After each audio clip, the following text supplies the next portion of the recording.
நினைத்ததெல்லாம் பேசுவதற்கு நேரம் இல்லை.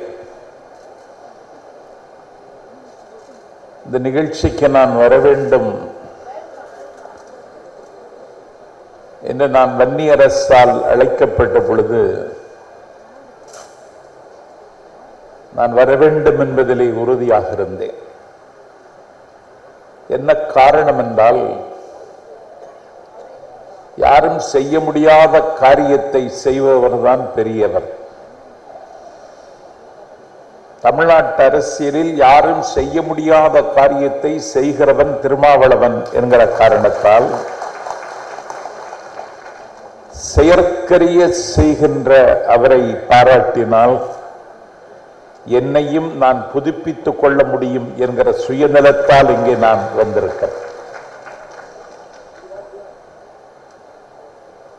திருமாவளவனுடைய ஒவ்வொரு நடவடிக்கைகளை ஒரு பார்வையாளனாக இருந்து நான் பார்த்து வருகிறேன். மனுநீதிக்கு எதிராக அவர் சொன்னதை வைத்து அவரை சிதைத்து விடலாம் என்று சில பேர் நினைத்த பொழுதில் ஒரு ஊடகத்துக்கு நான் செவியளித்த பொழுது சொன்னேன், திருமாவளவனை தொட்டால் அவன் தோண்டினால் தங்கம், சீண்டினால் சிங்கம் என்றேன். அவர் தொட முடியாத தூரத்தில் இருக்கிறார் என்பது அவர்களும் அறிவார்கள். திருமாவளவன் தூசுகள் தொட முடியாத வானம். அவரை அழுக்காக்குவதற்கும் அவமதிப்பதற்கும் இந்த பிரச்சனையை கையில் எடுத்தார்கள். ஒரு கலாச்சார பாசிசத்தை பெரியாரின் சுயமரியாதை திருத்தலத்தில் அறிஞர் அண்ணா அவர்களின் நந்தவனத்தில் ஒப்பாரும் மிக்காரும் இல்லாத தலைவர் கலைஞரின் அசைக்க முடியாத ஆஸ்பெட்டாஸ் கோட்டையில் கலைஞர் இல்லை, ஜெயலலிதா இல்லை என்கிற திமிரில் ஆட்சி அதிகாரம் இருக்கிறது என்கிற அகம்பாவத்தில் அந்த கலாச்சார பாசிசத்தை இங்கே நிலைநிறுத்தி விடுவதற்கு காலில்லாத பெயர்கள் எல்லாம் இன்றைக்கு காலுண்ட துடிக்கிறார்கள். இதை கொள்கை ரீதியாக சித்தாந்த ரீதியாக எதிர்க்கிற வாழ்வழியும் தோல்வழியும் தமிழக அரசியலில் ஒருவனுக்கு இருக்கிறது என்றால், அரசியல் ரீதியாக ராம்ஜில் சம்பத் சொல்கிறேன், திருமாவளவன் அவர்களுக்குத்தான் இருக்கிறது. ஆகவே அவர் அதில் சமரசம் செய்து கொள்ளவில்லை.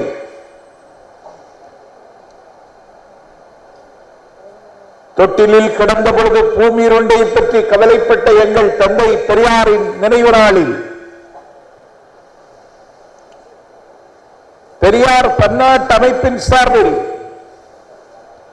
டாக்டர் மீனாம்பாள் இந்த விருதை கொடுத்து ஏற்புரை நிகழ்த்திய அன்றைக்கு திருமாவளவன் அவர்கள் திட்டவட்டமாகவும் தெளிவாகவும் சொன்னார்கள், 4 பேர் சட்டமன்றத்திற்கு போவது முக்கியமல்ல, தமிழகத்தை பொறுத்தவரையில் சனாதனத்தை சாய்ப்பதுதான் எனக்கு முக்கியம் என்று முரசறிந்தார்கள். ஆகவே என்னுடைய பயணத்துக்கு தேர்தல் அரசியல் இடையூறாக இருக்குமானால் அதை இடறி எறிவதற்கு நான் தயங்க மாட்டேன் என்று ஒரு பெரியாரை போல சொன்னார் அவர்.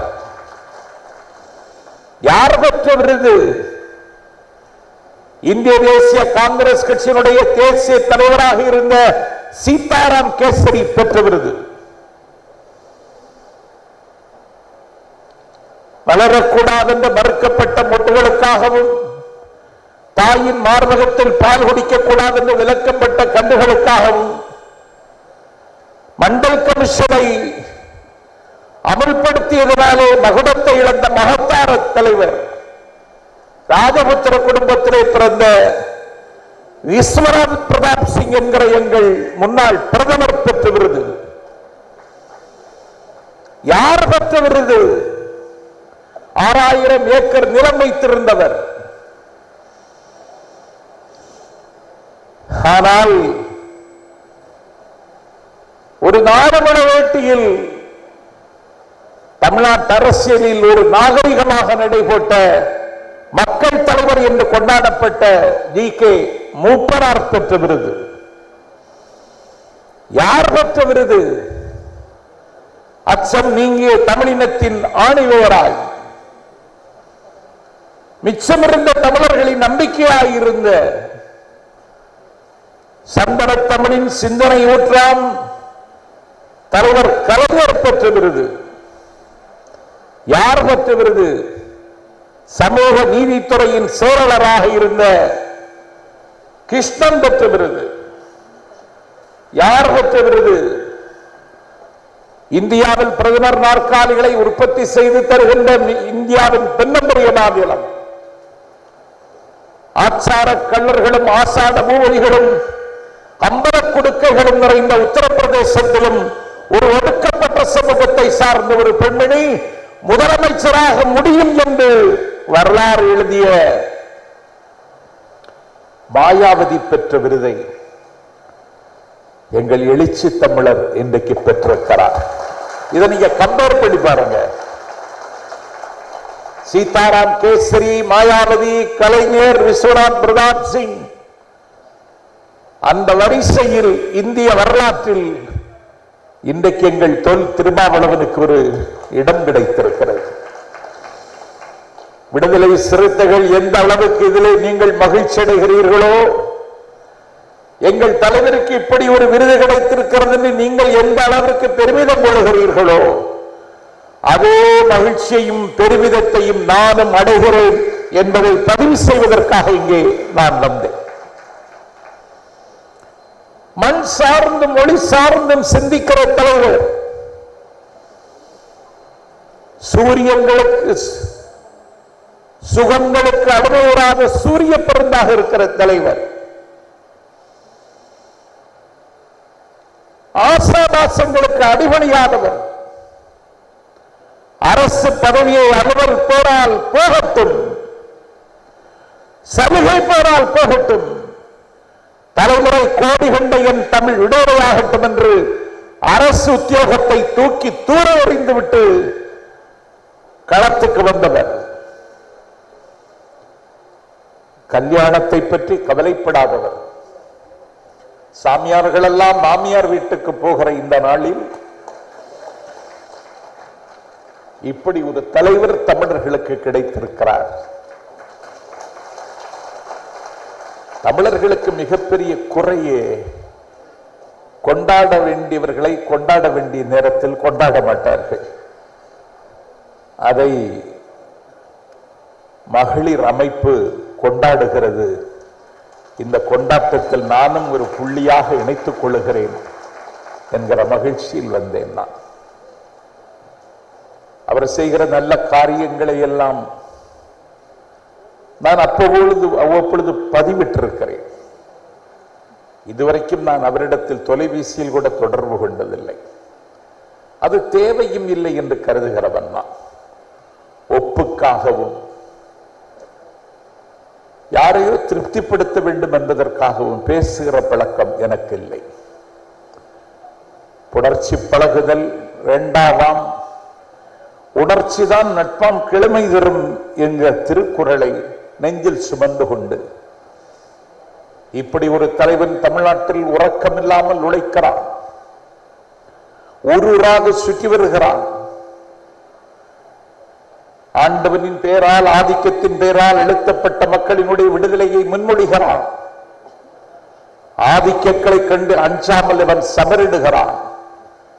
அவனுக்கு இன்னும் ஒரு பெரிய அங்கீகாரத்தை இந்த தாய் தமிழகம் தர வேண்டும் என்று கனவு காணுகிறவர்களில் நானும் ஒருவன் என்ற நிலையில் அவரை நான் பாராட்ட வந்திருக்கிறேன். யார் வைக்க முடியும்? தமிழ் பண்பாட்டு வரலாற்றில் திராவிட இயக்கம் கூட செய்ய முடியவில்லை.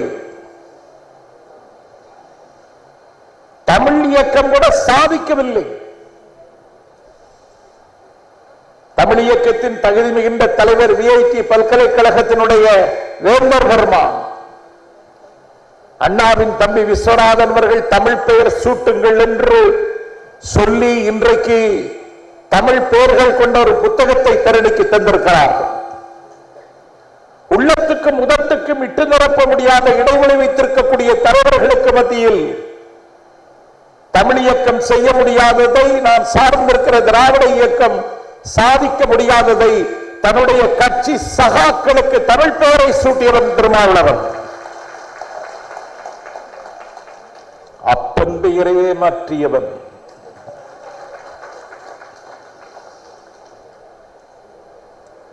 அப்பனுக்கு உபதேசம் செய்தவன் முருகன். அதனாலே முருகனை கொண்டாடுகிறார்கள். இவரும் அப்பன் பெயரையே மாற்றினார்.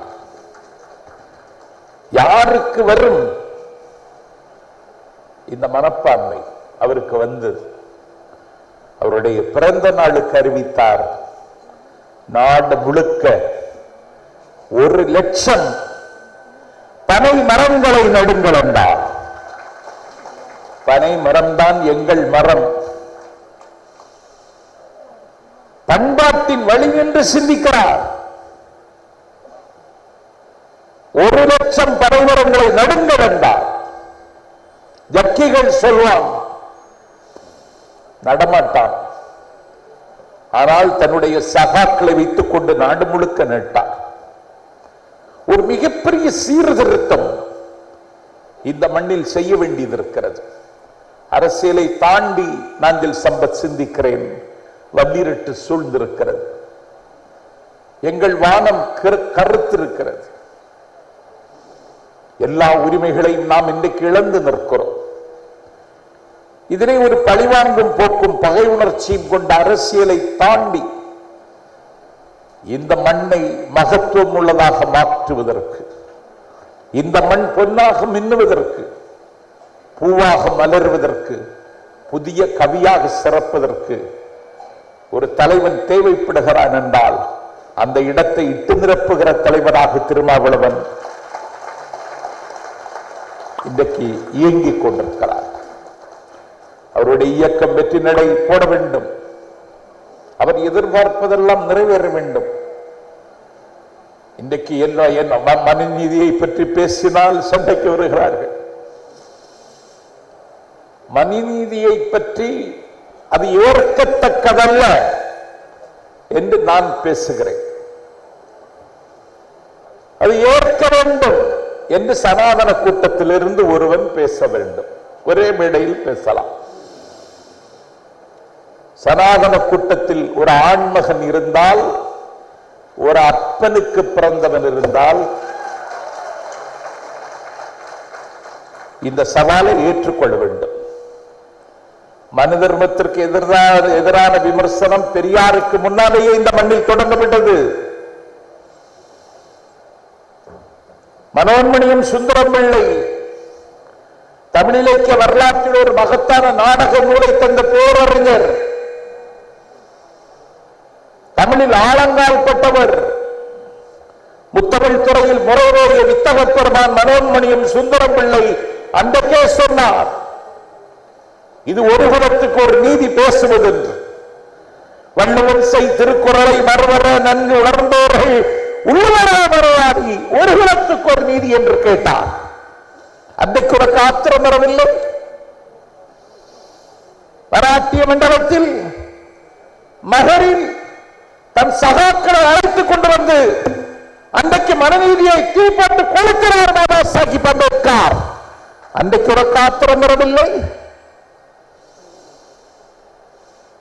எங்கள் தந்தை பெரியார் காமராஜரை முதலமைச்சராக முடிசூட்டு மகிழ்ந்த குடியாத்தத்தில் 1927 டிசம்பர் 4 தீயிட்டு கொளுத்தினார். அன்றைக்கு உனக்கு ஆத்திரம் வரவில்லை?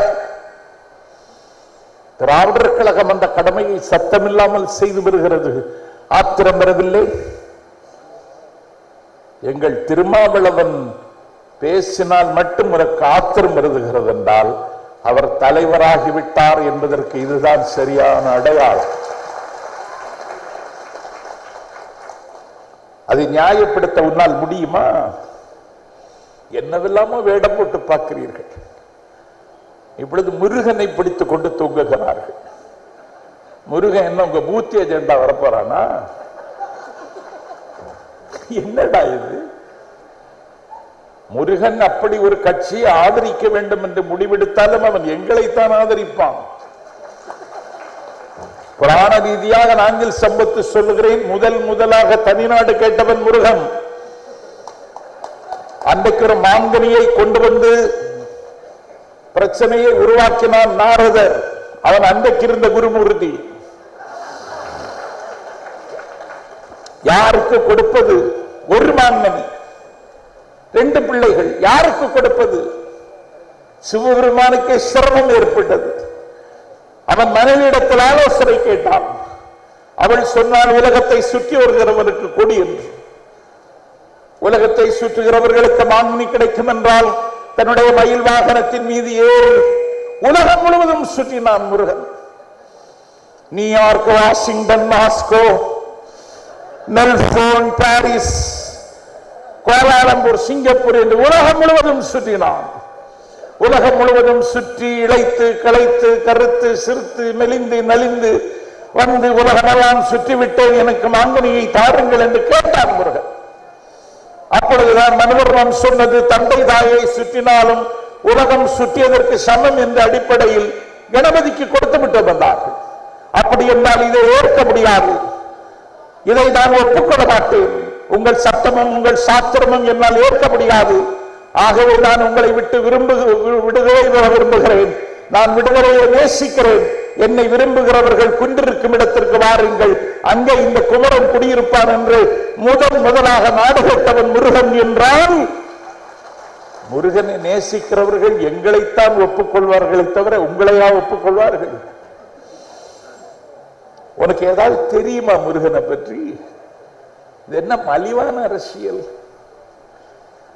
பச்சை வேட்டி கட்டி காவி சட்டை போட்டு கழுத்துல காவி துண்டு போட்டுட்டு ஊடக வெளிச்சத்தில் உயிர் வாழ கருதுகிறீர்களா? ஊடகம் என்றைக்கும் உங்களுக்கு ஒத்துழைக்கிறதோ அன்றைக்கே உங்களுக்கு சனி ஆரம்பித்து விட்டது என்று அர்த்தம். நீங்க எங்க ஜெயிச்சிட்டீங்க? நீங்க பெரிய ஃபோர்ஸ் மாதிரி காமிக்கிறீங்க.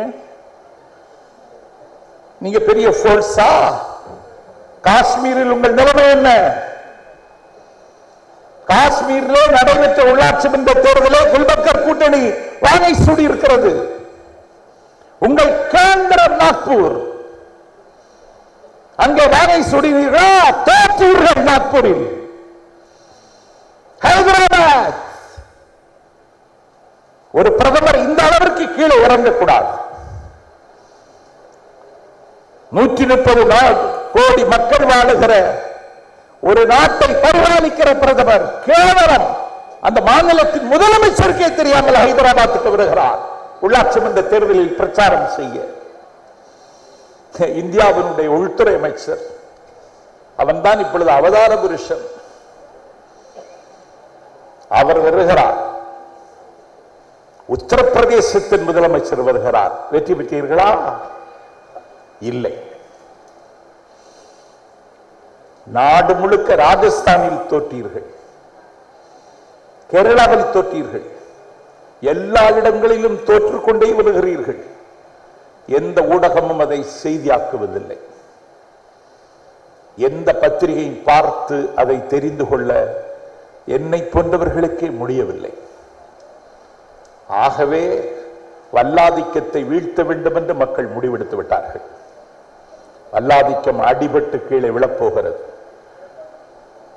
அதற்கு சரியான அடி கொடுப்பதற்கு தகுதியான தலைவர்களை அணிதிரட்ட வேண்டிய நேரம் இந்த நேரம். தமிழ்நாட்டு அரசியலில் அதை சாதிப்பதற்கு, அந்த பங்களிப்பை செய்வதற்கு, அதற்கான வியர்வை பாசனத்தை செய்வதற்கும், அண்ணன் ஸ்டாலினோடு சேர்ந்து வீகம் வகுப்பதற்கும் எழுச்சி தமிழர் அணியமாகி வருகிற காலகட்டத்தில் பல்கலைக்கழகத்தில் கற்றுக்கொண்டதை விட இவரிடத்தில் நான் கற்றுக்கொண்டது அதிகம் என்று நான் கருதக்கூடிய எங்கள் பெருமைக்குரிய ஆசிரியர் அவர்கள் இந்த சமூக நீதி என்கிற இந்த சாயாத தத்துவத்தை இந்தியா முழுவதும் நிலைநிறுத்துவதற்கு தொல் திருமாவளவன் நாடு தழுவிய அளவில் வடக்கே சுற்றுப்பயணம் செய்ய வேண்டும் என்றைக்கு ஒரு விருப்பத்தை தெரிவித்தார். அதற்கான தேவை இன்றைக்கு வந்திருக்கிறது. மிகுந்த உணர்வுபூர்வமாகவும் உணர்வு பூர்வமாகவும் ஒரு பிரச்சனையை அணுகுகிறவன் தான் சரியான தலைவர். காலத்தாலும் காயத்தாலும் சபிக்கப்பட்ட மக்களை கொள்ளிடமாக கொண்ட ஒரு விடுதலை சிறுத்தைகள் அமைப்பை வென்றெடுப்பதே பெரிய சிலுவைப்பாடு. அதிலே அவர் இன்றைக்கு வெற்றி பெற்றிருக்கிறார். அவர் எப்போது உறங்குகிறார், எப்படி இயங்குகிறார், எப்படி இந்த பெரிய அமைப்பை அவர் கட்டி நிர்மாணிக்கிறார், கடமையாற்றுகிறார் என்று யோசித்து பார்த்தால் ஒரு தனி மனிதனாக இயங்குகிற நான் ஆச்சரியத்தால் வியப்பால் என் விழிகள் விரிகின்றன. அம்பேத்கர் அவர்கள் தூங்கவில்லை. அம்பேத்கர் அவர்கள் நடுநிசி நள்ளிரவு எதையோ படித்துக் கொண்டிருந்தார், எழுதி கொண்டிருந்தார். அவர் படித்துக் கொண்டிருந்த அறையில் விளக்கு எரிந்து கொண்டிருந்தது. ஒரு நிருபர் போய் அவர் கதவை தட்டினான். நடுநிசி, படைத்தவன் கூட தூங்குகிற நேரம் அது. கதவை தட்டினார். அம்பேத்கர் கதவை திறந்தார். என்ன இந்த நேரம் இங்கே என்று கேட்டார். ஒன்றும் இல்லை, அண்ணல் காந்தி தூங்குகிற இடத்திற்கு சென்றேன், அயர்ந்து தூங்குகிறார். வல்லபாய் பட்டேல் தூங்குகிற இடத்திற்கு சென்றேன், அயர்ந்து தூங்குகிறார். நீங்கள் தூங்குகிற இடத்திற்கு வந்தேன், நீங்கள் விழித்திருக்கிறீர்கள், ஏனென்று கேட்க வந்தேன் என்றார். அப்பொழுதுதான் அண்ணல் அம்பேத்கர் சொன்னார், காந்தி இந்தியாவிற்கு விடுதலை வேண்டும் என்று கேட்டார், கேட்டது கிடைத்து விட்டது, தூங்குகிறார். சமஸ்தானங்களை ஒன்றிணைக்க வேண்டும் என்று ஆசைப்பட்டார் பட்டேல், அவருடைய ஆசை நிறைவேறிவிட்டது, அதனால் தூங்குகிறார். ஆனால் இந்த மக்கள், தாழ்த்தப்பட்ட மக்கள், ஆண்டவனின் பெயரால் ஆதிக்கத்தின் பெயரால் ஆண்டாண்டு காலம் அழுத்தப்பட்ட மக்கள் விடுதலை பெற வேண்டும் என்று நான் விரும்பினேன். அவர்கள் தூங்குகிறார்கள், அவர்களுக்காக நான் விழித்திருக்கிறேன் என்றார். அப்படி ஒரு விழித்திருந்தார் அம்பேத்கர். விழித்திருக்கிற தலைவன் Thol Thirumavalavan. The wood is lovely, dark and deep, but I have promises to keep, and miles to go before I sleep, and miles to go before I sleep. இது ராபர்ட் ஃப்ராஸ்ட் என்கிற கவிஞனுடைய கவிதை. இந்த கவிதையை தன்னுடைய மேசையில் வைத்துக் கொண்டுதான் ஜவஹர்லால் நேரு தன்னுடைய பரிபாலனத்தை செய்தார் என்று நான் படித்திருக்கிறேன். இந்த உலகத்தில் அனுபவிக்க நிறைய இருக்கிறது. எல்லாவற்றையும் அனுபவித்து தீர வேண்டும் என்று பல பேர் இன்றைக்கு துடிக்கிறார்கள். போக பலூனுக்குள் புகுந்து கொண்ட காற்றாக நுகர்வு கலாச்சாரத்தின் நுகத்தடியில் பூட்டப்பட்ட இந்த மனித சமூகம் எல்லாவற்றையும் அனுபவிப்பதற்கு வெறி கொண்டடைகிறது. இவர்களுக்கு மத்தியில் அனுபவிக்க எவ்வளவு இருக்கிறது? எல்லாவற்றையும் அனுபவிக்க வேண்டும் என்று துடிக்கிறவர்கள் வாழுகிற இந்த சமூகத்தில் எதை பற்றியும் கவலைப்படாமல் அடர்ந்த காடுகள், உயர்ந்த மலைகள், மலைகளின் உச்சியில் இருந்து உருகி வருகின்ற வெள்ளி அருவிகள், துள்ளி ஓடுகிற புள்ளி மான்கள், நீலவானம் நிறைய நட்சத்திரங்கள், ஓடி வருகிற வற்றாத ஜீவ நதிகள், சென்னல் சிரிக்கிற வயல்கள், செங்கரும்பு தோட்டங்கள், என்ன இப்படியெல்லாம் அனுபவிப்பதற்கு நிறைய இருந்த பொழுதும் இதையெல்லாம் அனுபவிப்பதற்கு எனக்கு மனம் இல்லை. கடை தேர முடியாதவருக்கு நான் கொடுத்த வாக்குறுதியை நிறைவேற்றுவதற்கு நான் உறங்காமல் கடமையாற்ற உறங்காமல் உழைக்கிறேன், நான் உறங்காமல் இருக்கிறேன் என்றான் ராபர்ட் ஃப்ராஸ்ட். ஆகவே கடை தேர முடியாத ஒரு சமூகத்தை கடை தேர வைக்க வேண்டும் என்று கருதி நம்முடைய இந்திய அல்லாவிட்டால் இந்த தமிழக பண்பாட்டு வரலாற்றில் மகத்தான தலைவர்கள் வழியில் இன்றைக்கு ஒரு லட்சிய பயணத்தை தொல் திருமாவளவன் அவர்கள் மேற்கொண்டு வருகிறார்கள். பாபா சாஹிப் அம்பேத்கர் அவருக்கு இழைக்கப்பட்ட அவமானத்தை தனக்கு இழைக்கப்பட்ட அவமானமாக இல்லாமல் தன்னுடைய சமூகத்திற்கு இழைக்கப்பட்ட அவமானமாக கருதினார். அதான் வெற்றி பெற்றார். அவர் பெற்ற வெற்றி ஏன் எங்கள் தம்பி பிரபாகரன் பெற்ற வெற்றி? அவனை நீ சாகடித்திருக்கலாம், ஆனால் அவனுடைய பயணத்தை குறைத்து மதிப்பிட முடியாது. ஏற்றுக்கொண்ட கொள்கை வென்றெடுப்பதற்கு சாவுதான் பரிசென்றால் அதையும் ஏற்றுக்கொண்டு இந்த தமிழீழம் இன்றைக்கும் என்னை போன்றவர்களின் நாட்கள் உச்சரிக்கிறது என்றால் எங்களை அந்த தலைவன் இன்னும் இயக்கிக் கொண்டிருக்கிறார். அப்படிப்பட்டவர்களின் வரிசையில் வைத்து எண்ணப்படுகிற அளவுக்கு இந்த இடத்துக்கு வந்து சேர்த்திருக்கின்ற தொல் திருமாவளவன் அவருடைய இளமை பருவத்தில் என்னை அழைத்து கொண்டு வந்த தம்பியை வீரகுமார், உங்களுக்கு என்ன வயசாச்சுன்னு கேட்டார். நான் இன்னும் பிறக்கவில்லை என்றவருக்கு பதில் சொன்னேன். தொல் திருமாவளவன் அவர்களுக்கு ஞாபகம் இருக்கிறதோ இல்லையோ, தந்தை பெரியார் பெயரால் ஒரு இசை வேள்வியை தலைநகர் சென்னையில் டிசம்பர் திங்களில் நடத்தி காட்டிய அப்பா அருணாச்சலம் தமிழ் சான்றோர் பேரவை என்று சொல்லி தமிழின் அடையாளங்களை மீட்டெடுப்பதற்கு இயக்கம் கண்ட அப்பா நான் அருணாச்சலம். இனி நந்தன் என்றொரு இதழை மிகுந்த சிரமப்பட்டு நடத்திய அப்பா அருணாச்சலம். அந்த இதழில் தான் தம்பி இளைய கம்பன் பெரியாரை பற்றி எழுதிய கவிதையை படித்து நான் மெய்சிலிர்த்து போனேன். அப்ப அருணாச்சலத்தை சந்தித்துவிட்டு தொல் திருமாவளவன் கீழே இறங்கி வருகிறார். அப்பாவை சந்திப்பதற்கு நான் மேலே ஏறி செல்லுகிற பொழுது திருமாவளவனை பார்த்தேன். அவருடைய கரத்தை பற்றி பிடித்துக் கொண்டவருக்கு ஞாபகம் இருக்க வாய்ப்பில்லை.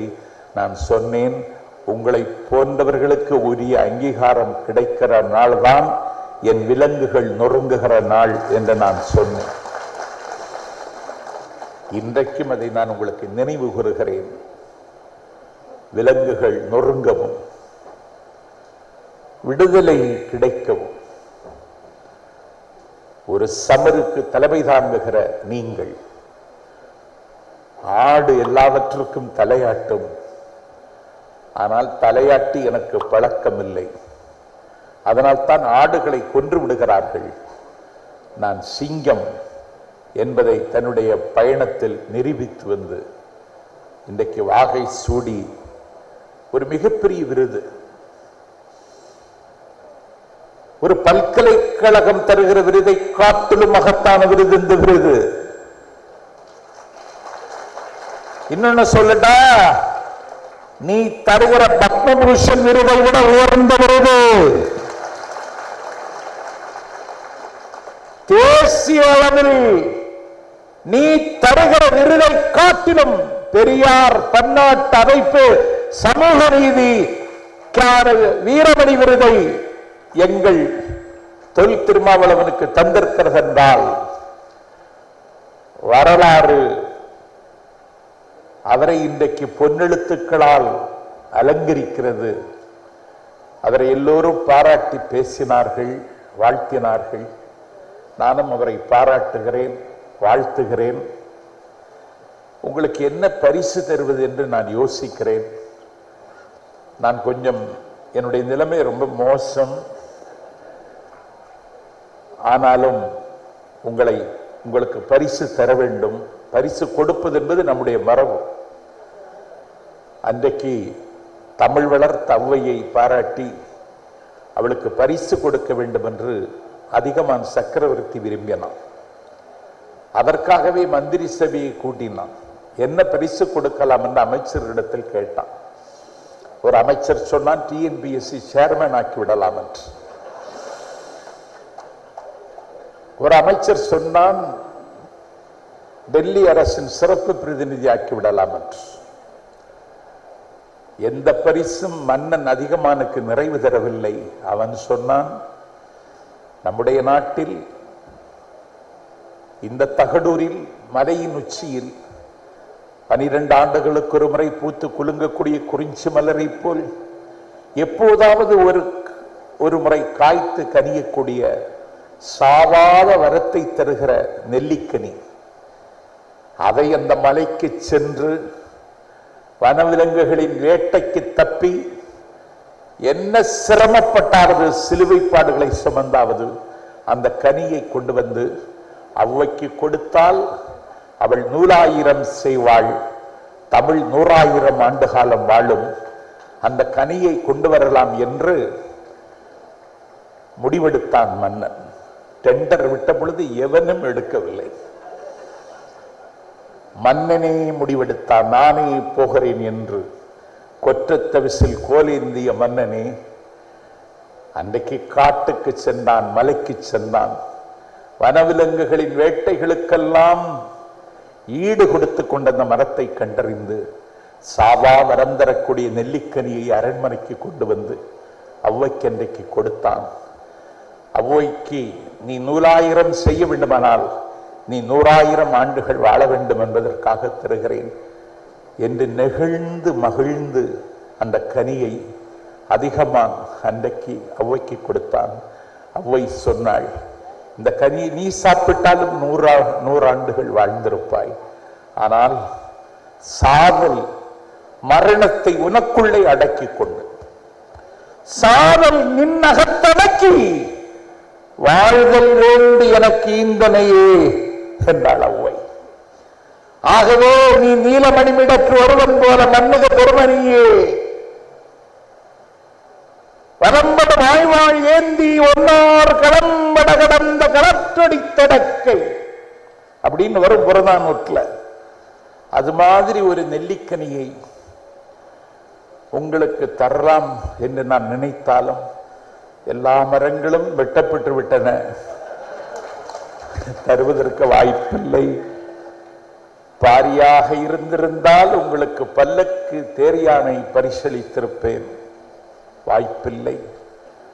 வல்வில் ஓரியாக இருந்திருந்தால் வானமண்டலத்தில் மின்னும் நட்சத்திரங்களை கைது செய்து உங்கள் காலடியில் கொட்டி குவித்திருப்பேன்.